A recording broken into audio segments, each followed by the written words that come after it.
Pedir para a pastoral da comunicação ficar atento, que a gente está tendo oscilação de energia. Não sei se está afetando aí. Está dando tudo certo.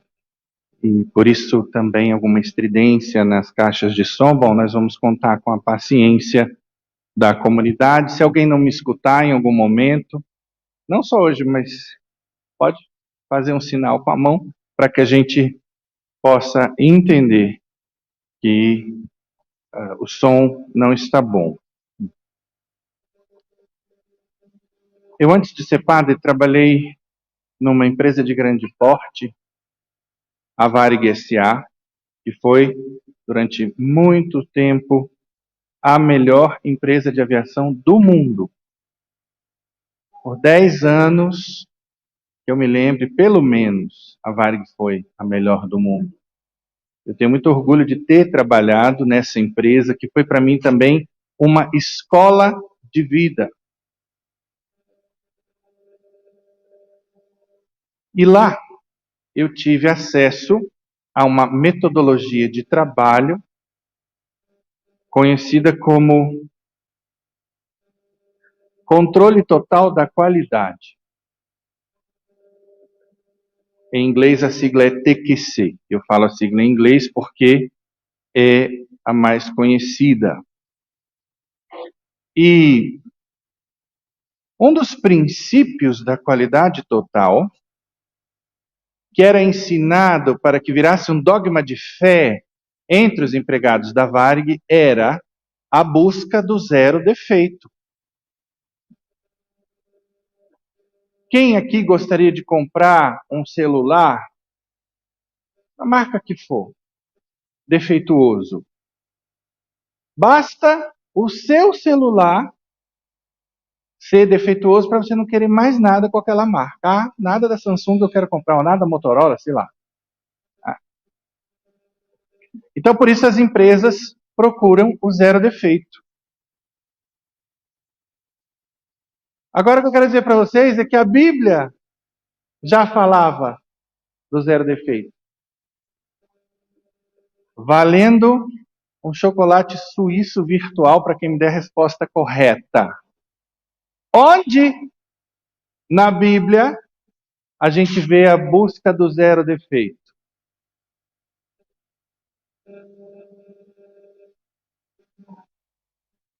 Sede santos, como vosso Pai nos céus é santo. Depois você me fala seu nome, seu e-mail, para eu mandar o link do site onde você vai construir o seu avatar e vai comer com delícia esse chocolate. Ah? Agora, quando eu digo a Bíblia já falava disso, não é menosprezando a ciência da administração. Senão que eu estou querendo chamar a atenção sobre a Bíblia. E a psicologia moderna ensina que comportamento gera comportamento.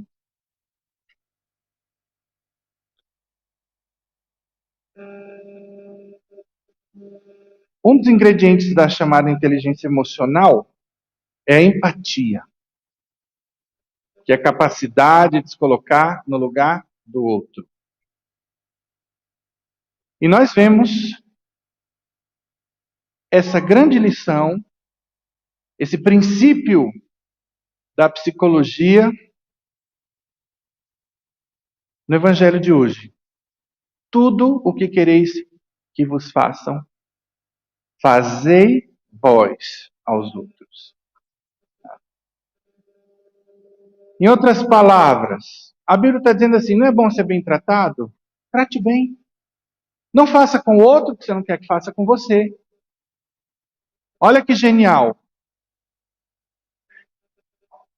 Então, eu fico um pouco pasmo de ver católicos que não leem a Bíblia e aí endeusam a inteligência emocional, o coaching. Hoje, nossa, a gente vê isso. Tudo bem que vai ter coisas aí, óbvio, sempre, né? No coaching, na PNL, que é a programação neurolinguística, na inteligência emocional, que são boas, que são úteis. Mas aquele que lê a Bíblia e coloca em prática, esse não é só sal da terra e luz do mundo, esse vai ser uma pessoa feliz. Porque o que a Bíblia ensina é ser bom. E eu só consigo ser bom a partir da verdade. Saibam que a nossa inteligência é naturalmente programada para a verdade. Ela vem já de fábrica, orientada para a verdade. Por isso, só a verdade pode saciar a sede intelectual do homem. E por isso a Sagrada Escritura diz: conhecereis a verdade e ela vos libertará. Porque de fato é libertadora, na medida em que eu saindo do pecado, eu sou livre. Todo pecador é escravo daquele pecado que ele, vamos dizer, frequenta. Né? Os pecados geram uma dependência química, inclusive, porque todos eles, praticamente, geram prazer. Até a pessoa que odeia o outro, ela acha ótimo ouvir uma notícia ruim do inimigo, né? Doido isso. E quando a gente sente prazer, seja comendo, seja comprando, seja nas redes sociais, no sexo, não importa. O organismo será inundado de serotonina, de dopamina, de oxitocina, endorfina. Lógico que não em todas as situações. Tá? Mas eu estou falando dos hormônios que geram prazer. No caso, a endorfina é um analgésico natural. E aí eu vou ficando viciado nessa bioquímica. Um dependente químico de algo que o corpo produz. E isso é o que está na base dos vícios. E por isso, nós precisamos da virtude da temperança, que dá a justa medida para não cairmos nessa dependência química. Porque se eu não doso, não é, doutora? Eu tenho uma médica aqui que confirma o que eu estou falando. E se estiver falando besteira, pode levantar e corrigir. Estudei o que eu estou falando aqui. A pessoa se deprime. Se todo dia ela tem aquela serotonina, de repente não tenho mais. O organismo pede aquilo ali. Eu não tenho acesso à fonte do meu vício. Olha só.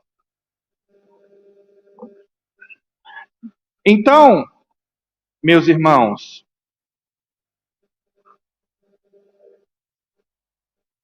a verdade liberta na medida em que, por exemplo, os 10 mandamentos são para nós uma proteção. Mas quantos não olham para os 10 mandamentos como amarras, como uma castração?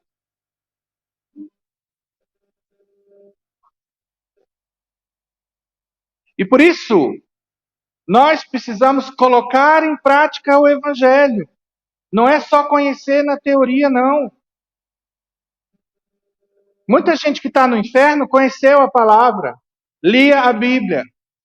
A diferença é que não colocava em prática. O diabo também conhece a Bíblia, tentava Jesus citando a Sagrada Escritura. Tá? Então, nós só seremos plenamente felizes através da verdade e do bem. Na filosofia, tudo que é verdadeiro é bom. Não tem como ser verdadeiro e não ser bom. E tudo que é bom é necessariamente verdadeiro. Então, minha mente vem programada de fábrica, o meu intelecto, para a verdade. E por isso, Santo Agostinho tinha aquela célebre frase: Inquietum est cor meum done requiescat in te. Meu coração está inquieto, Senhor, enquanto não repousar em ti. Por quê? Porque o Senhor é a verdade. E quando Jesus diz, eu sou o caminho, a verdade e a vida, ele está querendo dizer que ele é o caminho para a verdade, que se vivida gerará vida em abundância, felicidade. Hoje as pessoas estão infelizes, cheias de doenças, porque não estão vivendo na verdade.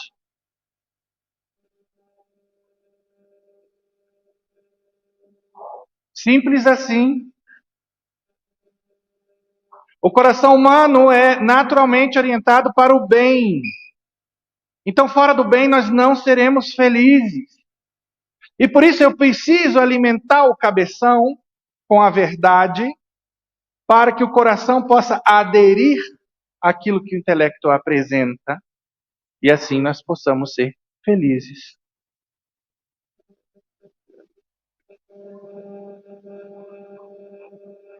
Caríssimos, o nosso grande desafio de vida é o amor, a caridade. O amor depende de várias virtudes: paciência, humildade, para citar duas. Vejam que a Bíblia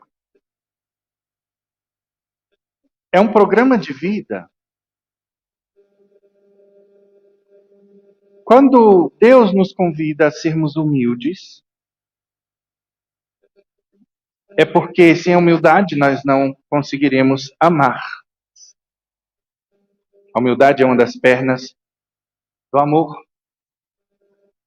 Só quem é humilde ama. O soberbo não ama, o soberbo gosta. Quando eu gosto, o que importa é o prazer que eu sinto, por exemplo, com a sua amizade. Enquanto me for interessante, enquanto me servir, estamos juntos. Eu gosto de você. Agora, quem ama, fica com a pessoa quando ela está ruim, quando ela está mal-humorada. E aí nós chegamos em São Paulo, indo da caridade. Caridade tudo perdoa, né? Olha lá as características da caridade. Bom, imagina uma pessoa que comece a destratar a gente. Vai chegar um ponto que ela vai se cansar se eu for humilde e não rebater, não retrucar. E o soberbo, normalmente, pega as pessoas que fazem bullying. O que elas querem? Tirar a paz interior do gordinho, ou daquela pessoa muito magra, autona. Vou chamar de Olivia Palito, se for mulher, sei lá. E burra é a pessoa que se deixa afetar por isso. Quando a autoestima da gente está no lugar, nada pode afetar. Eu, por exemplo, adoro fazer piada com gordo. E a minha autoestima está no lugar.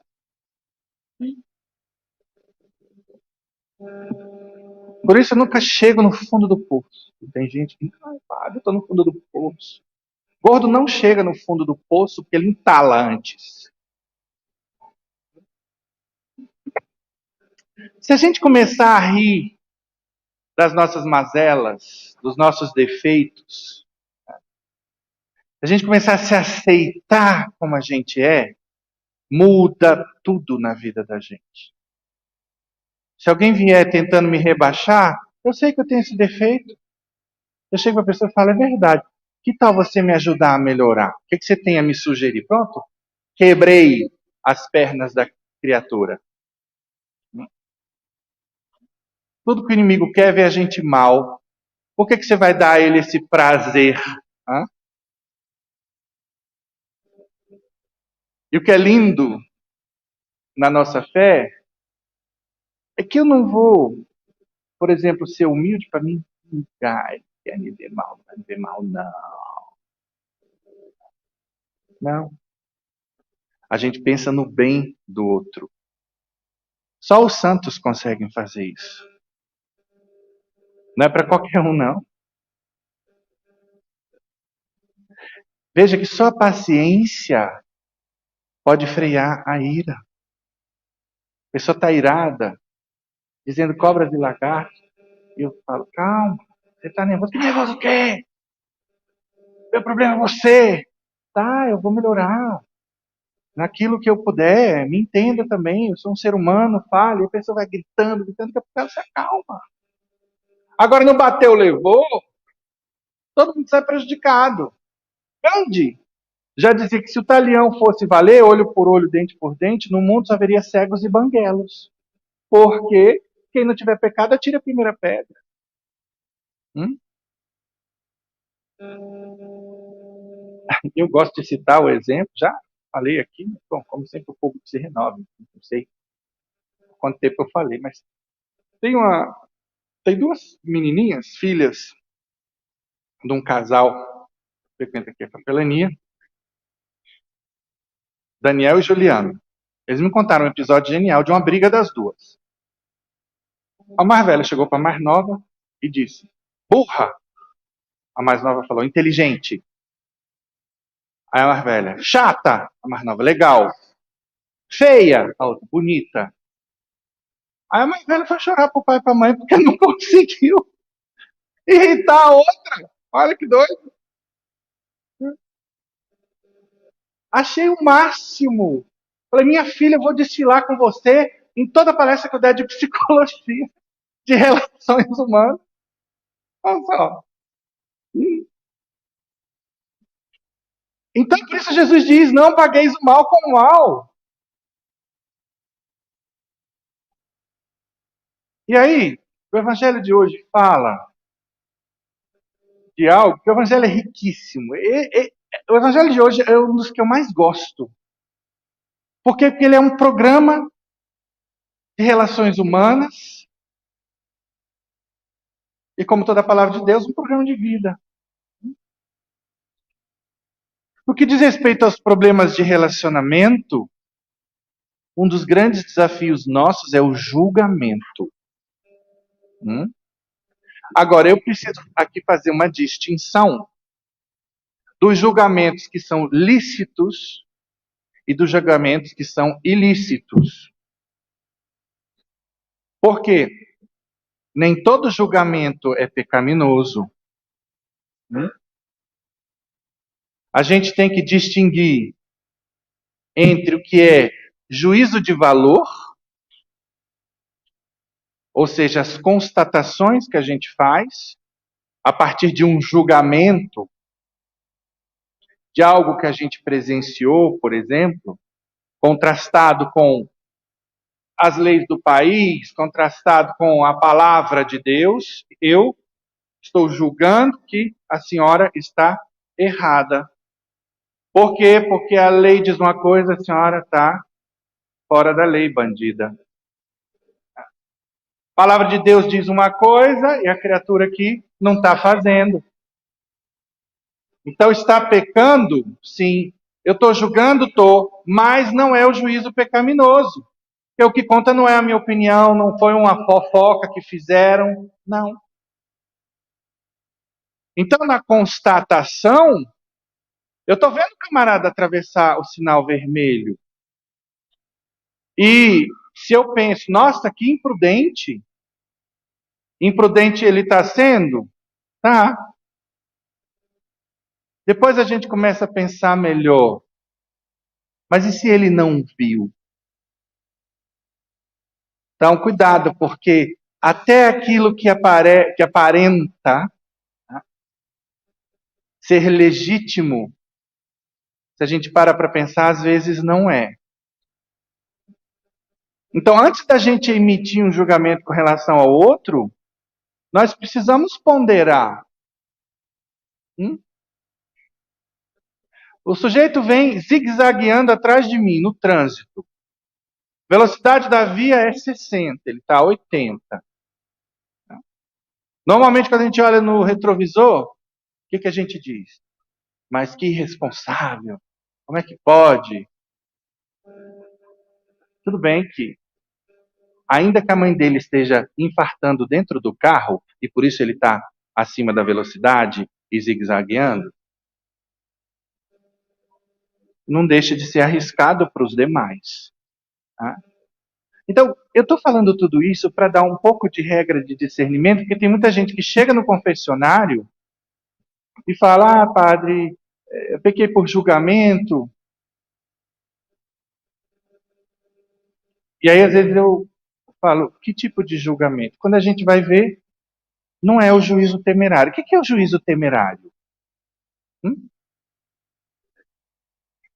A Dona Maria sempre deixa a porta aberta. Aí entra mosquito, é aquela coisa, à noite. E aí, eu já falei para ela várias vezes, agora eu chego em casa, vejo a porta aberta, me aborreço, eu vou, Dona Maria! Ah, não é possível, pelo amor de Deus, já chego com 4 pedras na mão. Tudo bem que normalmente é ela, mas hoje não foi. Hoje foi a Dona Joana. Então, isso é um juízo temerário, porque não existe uma evidência. E certeza que eu tenho que foi a Dona Maria, só porque normalmente é ela. E pior quando as pessoas se baseiam na fofoca. Eu vou sendo envenenado com relação à reputação do outro. E aí acontece alguma coisa que bate com o que me falam da pessoa. Ah, foi ele. Isso é pecado. É esse tipo de julgamento que eu não posso fazer. Agora, as constatações. Eu vejo você no ato de violência com o outro. Eu estou constatando. Eu, inclusive, preciso desse tipo de julgamento para quê? Para realizar 2 obras de misericórdia. Dar bom conselho e corrigir os que erram. Como é que eu vou corrigir sem ter um ato falho e sem ter a fonte que me diz que o seu ato foi falho? Qual é a fonte? Sei lá, alguma lei do país? A, a, as convenções sociais? A Sagrada Escritura? Inclusive, existe algo chamado suspeita prudente, que é o quê? Imagine você, pai, você conhece seu filho. Normalmente o menino chega em casa até 10 horas da noite e tal. De repente a criatura está andando com uma galera esquisita, hum? Cheia de alargador, tatuagem, focinheira de porco. Desculpa, é a minha opinião com relação àqueles ferrinhos que se coloca aqui. Quem achar bonito aí, gosto, não se discute, estou falando o meu. E aí, vamos lá. Eu não posso partir do princípio que a criatura que é tatuada tem uma focinheira de porco. É uma pessoa do mal. Porque se ele fez isso lá atrás, quando era jovem, e de repente hoje é uma pessoa convertida. Mas, vamos lá. Eu fiz esse primeiro raciocínio. Ele está andando com um outro que é todo bonitinho, parece um Mauricinho, mas que todo mundo diz que é maconheiro. O menino está chegando tarde. O menino chega com os olhos vermelhos. Aí chega meio lesado. Né? Você pode desconfiar que seu filho está fumando maconha? Deve. Por quê? Quantos jovens estão com esse problema? Se eu sei que a maconha gera o olho vermelho, que a maconha deixa a pessoa meio lesada, né? Meio aérea, eu posso chegar, olha a grande dica de ouro. Vejam que confessionário é cultura. Eu posso chegar e falar, meu filho, cospe aqui nesse baldinho. A pessoa que fuma maconha tem dificuldade, né, de cuspir. Você tem o direito, se você está desconfiado que seu filho está mexendo com outras drogas, de cortar uma mechinha do cabelo e mandar para um exame toxicológico, que pega até 5 drogas diferentes. Agora, no mundo do politicamente correto, isso é um estupro, um abuso, uma invasão de privacidade do pai. Sabe o que eu digo para essa galera? Em bom nordestinês, se lascar. Fala sério. Todo pai quer o bem do filho. Não é direito se drogar. Na nossa fé é pecado. E acabou o assunto. Não gostou? Porta da rua, serventia da casa. Ah? Vai para o banquinho da disciplina. Ai, que horror, padre. O senhor está sendo intolerante. Não há diálogo com o pecado. Tolerância zero com o pecado. Amor ao pecador. E é por amor que a gente tem que chegar e, se colocar. Por que a gente tem uma geração mimimizenta? Por causa disso, por falta de pulso, por falta de pais que se coloquem, que digam o que é certo e que é errado. Uai, vazou esses dias no WhatsApp uma conversa de um professor de geografia, desculpa, um imbecil, discutindo com um aluno que colocou uma questão de moral sobre o roubo. E aí o professor acaba concluindo o quê?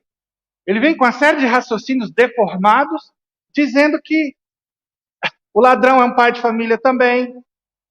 Porque tudo começou quando o menino questionou o direito, por exemplo, não sei agora se do pai dele ter uma arma em casa para se defender de assaltante, de ladrão, de estuprador. E o professor disse que não, mas o bandido tem. Um pai de família não pode querer defender sua família, o bandido é pai de família também. Começou aquela idiotice do discurso esquerdista, e no final das contas, o direito de roubar. Agora eu queria ver se esse cara, na hora que tivesse com um bandido ameaçando a família, estuprando a filha dele na frente dele, se ele ia pegar uma rosa, tirar os espinhos e bater no estuprador. O nosso discurso, cuidado, ninguém põe palavras nas nossas bocas. Vamos procurar criar uma sociedade onde não haja estupradores, onde não haja assaltantes. Agora, o direito à legítima defesa todo mundo tem. Inclusive, não é pecado matar em legítima defesa. Existem, obviamente, condições, mas não é pecado. Saibam. Por quê? Porque a nossa fé é deformada até aí. Os manipuladores vêm com essa conversinha de que nós temos que ser aquelas ovelhinhas bobas, ingênuas. Nada disso. O Evangelho também fala que nós devemos ser mansos como as pombas, mas espertos como as serpentes. Bom, então, qual é O grande objetivo da suspeita prudente não é, vejam, cuidado, eu não posso já julgar e condenar meu filho. Eu preciso ter certeza de que ele está se drogando. É a partir da suspeita que tem por objetivo o bem que eu quero para o meu filho. Eu não quero ele se drogando, porque eu sei onde isso vai dar. E aí vem a esquerda, sempre ela, e diz que é um direito. Eu vou deixar claro aqui, eu vou falar com todas as letras, o que eu já falei em homilia, eu vou repetir. Não há compatibilidade entre catolicismo ou cristianismo e esquerdismo. Não há. Você pode ter, vamos chamar de esquerda, um partido, ou mais de um, que faça oposição ao partido do governo. Isso faz parte da política saudável em qualquer lugar. Não pode ter um partido só, tem que ter sempre uma oposição. Tá? E eu nem gosto de nomenclatura direita e esquerda, é coisa que vem lá da falida Revolução Francesa, que perseguiu o clero, que matou freiras, que tinha um mote que era fake news, porque igualdade, fraternidade e liberdade não valeu para os católicos. E aí eu quero dizer o seguinte, esquerdista, venha para mim e me mostre um programa de esquerda que não tem ideologia de gênero, que não tem aborto, que não tem liberação de droga. Aí eu vou dizer, você pode ser esquerdista. Enquanto não me mostrar, não pode. Simples assim.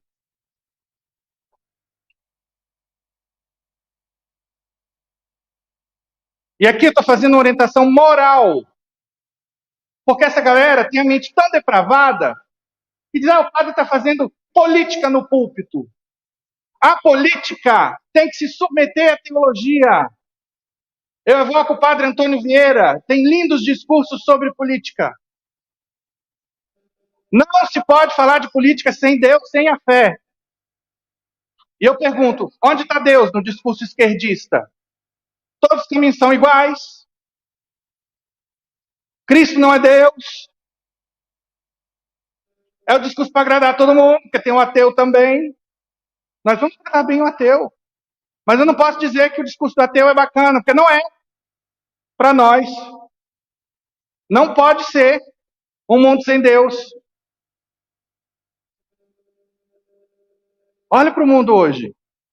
Pega os países esquerdizados. Olha a Argentina destruída. Olha a Venezuela como está. Dá uma voltinha lá em Cuba e vai ver. Agora, engraçado é ver muito esquerdista. Você vai ver lá a bolsa Louis Vuitton, o terno Armani. Coerência de vida, tá? Antes de mais nada. E outra coisa, para mostrar a doença mental. Tá? Porque tem uma doença mental aí por trás. Pesquisem vocês, complexo de Fourier. Vai lá para o Google. Sempre, primeiro que a pessoa se aferra a essa ideologia, e aí está sempre tentando deformar o discurso contrário. Que eu tenho a razão. Tem gente que tem em Marx um guru muito maior do que Jesus Cristo. E se diz cristão, não é. Enquanto o seu guru não for Jesus, não se diga cristão. Não queira no filme da gente, não. Eu quero deixar claro aqui, porque essa mania de deformar tudo, quando eu digo porta da rua, serventia da casa, a igreja está aí para convidar e não para expulsar. Mas a igreja já excomungou. Os comunistas foram excomungados. Lamento que não haja mais excomunhão. Porque ela deixa claro, isso é um delito grave. Por quê? Porque aderir ao comunismo significa aderir todo aquele lixo. Quem quiser saber se é lixo ou não, leia o Manifesto Comunista. Pronto. Venha me mostrar e me convencer. Está aí o desafio. Que aquilo ali tem alguma coisa boa para o homem. Faça como eu estou fazendo aqui, que eu estou mostrando como a Sagrada Escritura é para o bem do homem. Porque é a verdade. Indiscutível. A verdade não é relativa. A verdade é absoluta. A verdade é Deus. A verdade está na revelação. O ser humano tem direito de aceitar ou não, mas ela não é relativa. Vocês querem ver? Eu gosto de matar cobra e mostrar o pau. Qual é a verdade do ateu? Deus não existe. Qual é a nossa verdade? Deus existe. Um dos dois tem a razão. Deus não pode existir e não existir ao mesmo tempo. Tá? Simples assim. E dizer que a verdade é relativa significa o quê? Significa ir contra o próprio Estado de Direito. Vejam que nós precisamos de leis acima de nós, porque senão o que é crime para você não é para mim, quem vai ter razão? Se tudo é verdadeiro. Simples. Nós precisamos dizer que o crime é crime. O bandido precisa ser punido, é uma questão de justiça. Mas ele não tem que ser odiado. Ele tem que ser reformado numa penitenciária. E para isso existem os serviços religiosos nas penitenciárias. Não se trata de um ódio a essas pessoas que, segundo a Bíblia, vivem no pecado. Não. Nós temos que amar a todos, mas sempre odiando o pecado. Então é falsa essa caridade que aceita o pecado. Nós sempre temos que procurar orientar os pecadores, com jeito, no momento adequado, mas dizendo a verdade. Essas palavras não são minhas, são de Bento XVI, na encíclica Deus é amor. Deus caritas est. Vamos lá. Julgamento impede a misericórdia. Por quê? Porque quem julga, condena. E a condenação vai gerar o quê? Preconceito, que na nossa fé é pecado. No preconceito, eu vou começar a dar gelo pra, né, naquela pessoa, naquela categoria de pessoas. Eu vou menosprezar. E aí, veja, se o direito preconiza o princípio da presunção da inocência, ou seja, as pessoas são boas e honestas até que se prove o contrário, nós, com muito mais razão, devemos presumir a inocência dos irmãos, se quisermos ser misericordiosos. Espero que tenha ficado claro a suspeita prudente a qual os pais têm direito, os superiores religiosos, os chefes, na medida em que toda autoridade vem de Deus e nós devemos zelar para que os nossos filhos, os nossos subordinados, estejam no caminho do bem. Então é sempre só uma suspeita com a presunção da inocência. A suspeita que não condenou, enquanto eu estou suspeitando, eu não tenho fato, eu não tenho nada, eu tenho uma possibilidade. Então vamos averiguar se aquilo ali é verdade ou não, porque se for, essa pessoa está em risco de cair em pecado, né, no caso das drogas, dependência química. Então, cuidado com o julgamento que gera o preconceito, porque daí brotam todos esses problemas que eu falei, a fofoca. E aí tem uma regra de Santo Agostinho muito bonita que diz o seguinte, para as nossas relações humanas: no que for essencial, unidade; no que for acidental, liberdade; e em tudo, caridade. Então, vamos aplicar isso aqui à vida de família. Quem dita as regras da casa são os pais. Então, ou os filhos se adaptam, ou então, de novo, porta da rua, serventia da casa. Porque hoje há um empoderamento, né, a palavra de ordem. E aí hoje é um tal de filho denunciar pai em conselho tutelar. E aí? Vamos lá? Se tem questões graves acontecendo, tem mais é que denunciar. Às vezes a gente sabe de abuso sexual em família. Eu não estou falando disso. Eu estou falando do menino, da menina que não está adaptado à vida em sociedade, porque vítima, mimimizento, né? A gente vê todo um discurso aí, no sentido sempre do pecado. E daqui a pouco se discute liberação de droga, o menino quer fumar maconha, meu pai está me oprimindo.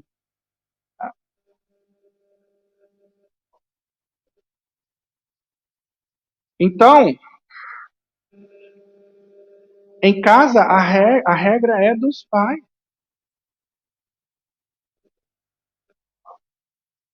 Agora, vamos lá. De repente, no que diz respeito ao vestir, a regra básica é: não se vista de modo indecoroso. Pronto. Agora, às vezes tem pai que avança. Filha minha não usa saia, sei lá por quê. Filha minha não usa calça, não pode usar a calça acolchada, o cós da calça lá embaixo, calça de piriguete, não. Hum? Mas hoje existe um direito até ao piriguete look, né? Tudo é direito hoje em dia. O pai tem o direito. Aqui nessa casa nós somos cristãos. Tá? E aqui é para se vestir decorosamente. Pronto. Agora, a filha minha não usa roupa estampada. Eu estou exagerando um pouco aqui.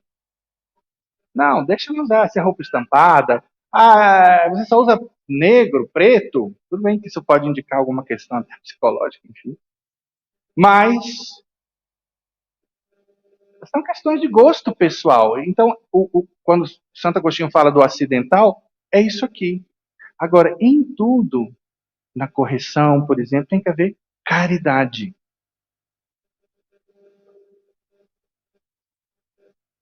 A partir do evangelho de hoje, nós precisamos nos questionar como nos tratamos no dia a dia. E, sobretudo, se somos a mesma pessoa onde quer que nós vamos. Porque tem gente que é muito cordata, delicada para fora. Meu pai se queixava muito disso comigo. Que ele falava, de fora você é uma seda. E aqui em casa é um cavalo não batizado. Eu era. Olha que doido. Na Varig, o cliente não podia sair da minha presença sem a solução do seu problema. Na Varig eu engolia sapo. E nós somos assim, porque a gente está pensando em promoção, a gente está pensando em tanta coisa, até em não ser demitido. Ou seja, nós fazemos por um punhado de dinheiro coisas que em casa a gente não faz pela coroa imarcessível da glória. Veja que Jesus, quando sugere comportamentos que para nós, dada a nossa natureza pecaminosa, são difíceis, ele coloca lá as promessas. Tá? Bem-aventurados os misericordiosos que alcançarão misericórdia. E isso é maravilhoso. E assim a gente consegue entender um pouco a psicologia do próprio Deus. O inferno, a realidade do inferno, dado que nós somos livres e podemos fazer aquilo que não é para o nosso bem nem para o bem dos outros, porque tudo que os mandamentos, né, os preceitos bíblicos querem é o nosso bem e o bem de todos. Aí está lá o fogo do inferno aceso para quem cometeu pecado grave, para nos desencorajar o pecado grave. Está lá o purgatório com seu fogo também. E parênteses aqui, não vou entrar nas questões teológicas mais profundas. Tá? Existe um fogo mesmo no purgatório? Bom, quando se fala do purgatório, por exemplo, santos que foram arrebatados estiveram lá. Entendamos esse fogo como um sofrimento que seria como se estivéssemos no fogo. Tá? Tá, então, o purgatório, que não é, repito, uma recepção onde a gente vai comer uma coxinha, tomar um martini, fumar um charuto cubano, antes de Jesus nos chamar, não é. É um local de sofrimento, de expiação, que existe também, não só para aplacar a justiça de Deus, né, senão também para nos desencorajar ao pecado venial. E existe o céu para nos convidar a fazer o bem. O céu, com todas as suas delícias. Então nós somos livres, somos nós que vamos escolher. E dependendo das nossas escolhas, nós vamos ter um destino ou outro. A gente vai subir ou vai descer depois dessa vida. Então, em casa, você é do tipo bateu, levou? Porque lá na Varig, e com pessoas de fora, eu era uma seda. Mas em casa, especialmente com meu pai, era bateu, levou. Se falasse alto, eu falava alto. Eu não era um mau filho, não. Eu falhava, era na caridade. E aí, olha que coisa feia e chata. E o que acontece? Muito. A gente pensa assim, o povo de casa sabe que a minha essência é boa, que eu não sou uma pessoa ruim, né? Eu já escuto tanto desaforo lá, aqui esse povo tem que entender, eu estou simplesmente, como é que se diz? Desabafando, né? Botando para fora.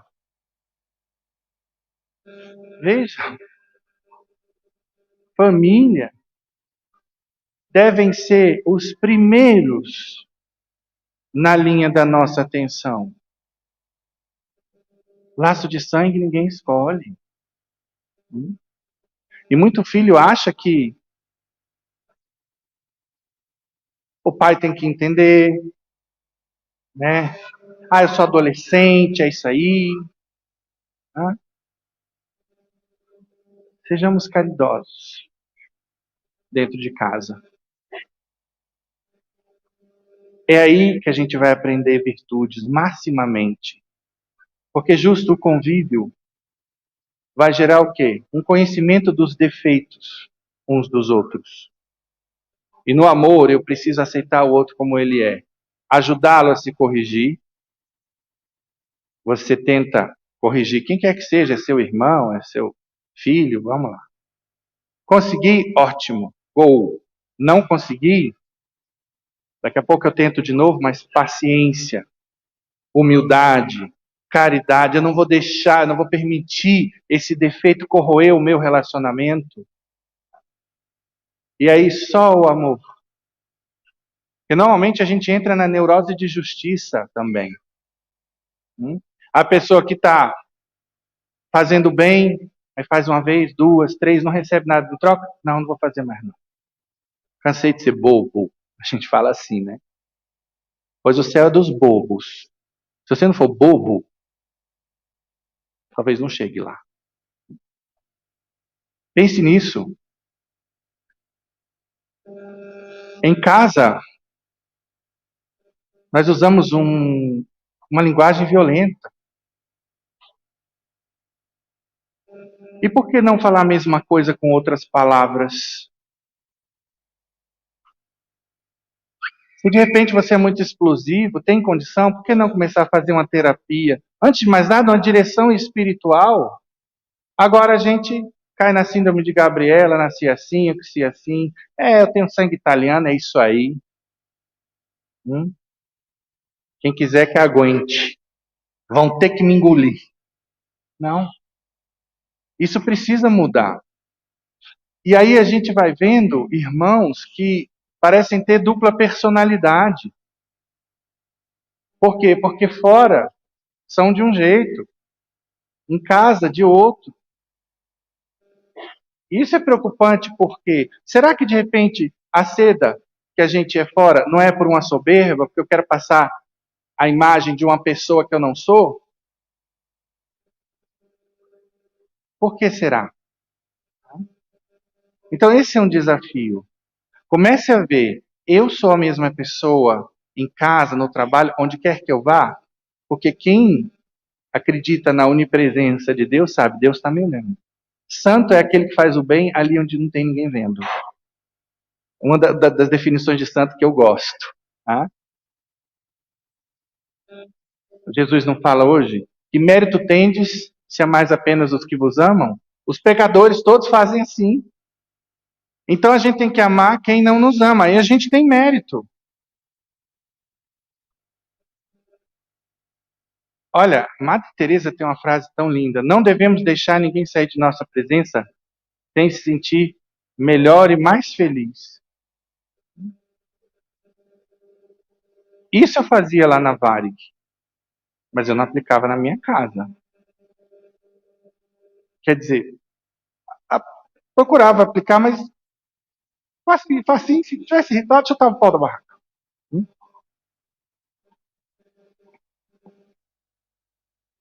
Minha mãe, eu me lembro uma vez, e olha, eu não estava convertido não, naquela época eu comecei a refletir sobre essa incoerência. Quando uma vez minha mãe perguntou: Fernandinho, cadê minha revista? Eu falei: mãe, não sei, pergunta pro meu pai, eu estou vendo aqui o meu programa. Na Varig, isso não aconteceria não. Se um cliente dissesse: você ouviu minha revista? Não, senhor, mas como é a sua revista? O senhor pode ficar aqui, eu vou procurar para o senhor. Era assim. Hã? Que doido, né? Por isso eu quero convidar toda a comunidade a fazer, quando a gente voltar no site, o curso de atendimento ao cliente da capelania. Esse curso não é só para você que é MEI, microempresário. Esse curso é para a vivência, tá? Dessas ações que a gente vai ver nas empresas, orientadas para encantar e surpreender o cliente. Na Varig eu aprendi isso. Eu lembro dos mantras, né? Você não tem nunca uma segunda oportunidade de causar a melhor primeira impressão.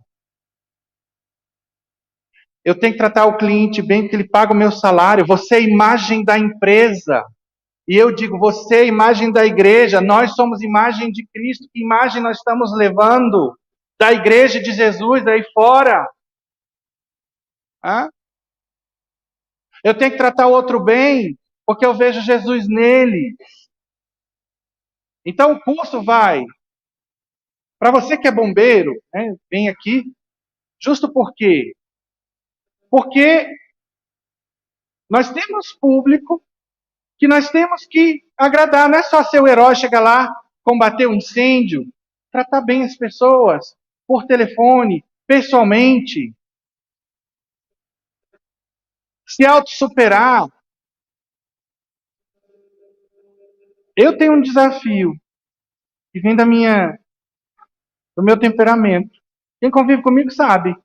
Se eu estiver concentrado numa homilia, etc., eu sou super concentrado. Cai uma pessoa morta do meu lado e eu não vou saber. Fico cego. Aí não sai o sorriso. Muitas vezes eu não vou responder o bom dia por causa da superconcentração. Luto contra isso. Não é porque eu quero, mas não é porque para mim é difícil que eu vou desistir de melhorar. Não podemos nos acomodar. A caridade não é acomodada. E aí olha que interessante. O imperativo da caridade tem que me fazer ir melhorando a cada dia. Por quê que a gente é convidado a fazer exame de consciência a cada dia? Justamente porque quem não progredir vai regredir. E aí, gerência da qualidade total. Trabalho é um processo de melhorias contínuas. Então veja que o Evangelho é o que? O TQC da vida.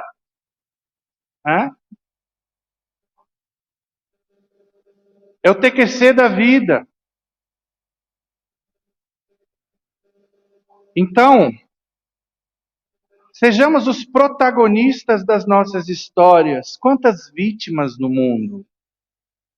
Olha, muitas pessoas que odeiam não se apercebem que dão para os inimigos o controle das suas vidas. Quem me controla é o inimigo. Eu já dei esse exemplo e vou repetir porque ele ilustra bem isso que eu estou falando aqui agora. O inimigo entrou por essa porta, eu saio. Quem está controlando? É ele. Convidou meu inimigo, não me convide. E de repente aquele inimigo que quer que eu morra, ele vai começar a agir dessa maneira, porque sabe que eu estou sempre fugindo dele. Ah, é? Ah, ele não gosta de mim, ele fica com raiva quando eu apareço, quando eu falo, pois eu vou falar, eu vou aparecer. Aí. Agora, quando eu perdoo, eu decido sobre a minha vida interior. Eu escolho as emoções. Não é assim que a gente é vítima das emoções. É vítima das emoções quem não olha para dentro de si, quem não pede o auxílio de Deus, quem não se orienta quanto ao que é certo fazer, tá? Com relação à verdade, quem não se alimenta dos sacramentos, porque assim a gente vai caindo a partir de uma desnutrição espiritual. Fica tudo muito mais difícil. Então, quando eu abraço a santidade, eu decido que eu estou no comando. A coroa do evangelho de hoje é a misericórdia, que é a maior característica de Jesus. Se nós fôssemos misericordiosos, não haveria guerras, não haveria divórcios. Eu não consigo entender a separação por incompatibilidade de gênios. Em primeiro lugar, por que não namorou e noivou tempo suficiente para conhecer o outro? Nós precisamos rever os nossos valores à luz do Evangelho. Não há santidade sem misericórdia. Não há. Todos os santos, todos, foram misericordiosos. Como eu digo também que todos os santos foram felizes. Isso aqui é um manual de felicidade. E eu deixo vocês com uma frase inspiradora. Não sem antes recordar o dever de casa, que é o quê?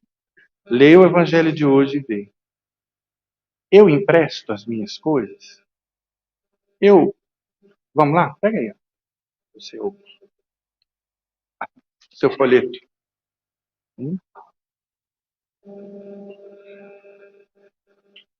Se alguém te der uma bofetada numa face, oferece a outra. Eu sou do tipo bateu, levou? Como é esse negócio de oferecer a outra? Tem gente que vai ter dúvida aqui, venha perguntar pra gente. Se alguém te tomar o manto, deixa eu levar também a túnica. Eu sou desapegado? Dá a quem te pedir, eu fujo do mendigo? Ah, olha aí. Quanta coisa. E se eu fujo, por que fujo? O que eu vou fazer para não fugir? Engraçado, as pessoas vão fazer coaching aí, né? E aí, lá no final do curso de coaching, vem do livro Poder da Ação. A pessoa vai ler e aí ela se inspira e ela começa a agir. Ótimo, parabéns, você saiu da zona de conforto. Mas pega essa sua capacidade agora de agir para melhorar a sua carreira, impressionar a chefia para ser promovido e traz para o Evangelho. Aplica a caridade. Tá? Porque a pessoa de repente vai ser excepcional no trabalho. Tá? Por quê? Qual é a orientação dela?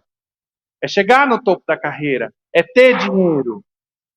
Quando a minha orientação é chegar ao céu, eu vou trabalhar o poder da ação na caridade. Eu vou dar um exemplo aqui, gente, com todo carinho, respeito e amor que tem por todo mundo que trabalha nas nossas pastorais. Tá? Mas eu preciso falar algo que às vezes eu vejo. Algo que às vezes coordenadores ao longo dos anos, não estou falando dos coordenadores atuais, sempre vêm falar com a gente. Que é o quê? Dificuldade de fazer uma escala. E sabem por quê? Porque normalmente a gente distribui ao longo do mês os nossos compromissos sociais, tudo aquilo que é prazeroso e tal, e as migalhas a gente dá para Deus. Né? Tem o dia que vai ter uma reunião da pastoral tal, é o churrasco, sei lá, de alguém da família. A pessoa não é capaz de ir lá no churrasco, fica 1h30 e depois vai para a reunião. Não. Ela simplesmente não vai, não vou poder porque eu tenho. É isso, nós somos assim. E a gente fala isso, as pessoas acham ruim. E às vezes acham ruim porque eu estou fazendo muito. As pessoas, no geral, não se doam como eu me dou. Lá no fundo, a pessoa se acha. Vamos botar na cabeça, todos nós, eu também, começa comigo, Cauã, todo mundo aqui. Ninguém está fazendo favor a ninguém. Nós somos privilegiados de termos a oportunidade de servir ao Senhor. Ninguém estaria aqui se não houvesse uma graça de Deus para isso. O mérito da gente é corresponder a essa graça. Agora, estamos correspondendo a essa honra? Eu não faço favor a vocês sendo padre. Vocês fazem um favor a mim. Deus está fazendo um favor a mim. Então a gente precisa mudar a nossa compreensão da vida. A gente precisa entender que nós somos sempre muito devedores de Deus, que qualquer coisa que a gente faça é pouco para tanto privilégio. Vamos lá? Vocês viram o que aconteceu em Petrópolis? Dá para louvar e agradecer a Deus que a gente vai chegar em casa e não vai encontrar uma catástrofe? Meu carro que foi levado pela correnteza? A minha casa que desabou? Eu não precisar da caridade alheia, mesmo tendo condição para beber água? Aí a gente começa a ver, pô, eu sou feliz e não estou sabendo. Minha tia está lá na UTI, estava toda inchada, dependendo de todas aquelas máquinas. Aí o Senhor, obrigado, porque eu estou aqui, eu estou bem. Em plena pandemia, o Covid não me pegou. Então, quem tem esse hábito de ser grato a Deus, e fica a dica, as pessoas mais felizes são as mais gratas, né? Então, essa é uma pessoa muito mais disposta a se doar, a colaborar com os outros, porque eu recebo tanto de Deus. Eu quero dar, dentro dos meus talentos, das minhas possibilidades. Que vai a frase inspiradora de Santa Teresinha: não sou capaz de fazer coisas extraordinárias. Ninguém precisa de grandes talentos para fazer o bem.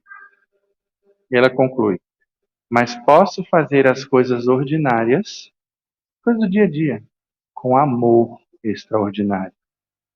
O amor é a medida de todas as coisas, e a medida do amor é amar sem medida. Louvado seja nosso Senhor Jesus Cristo. Calma.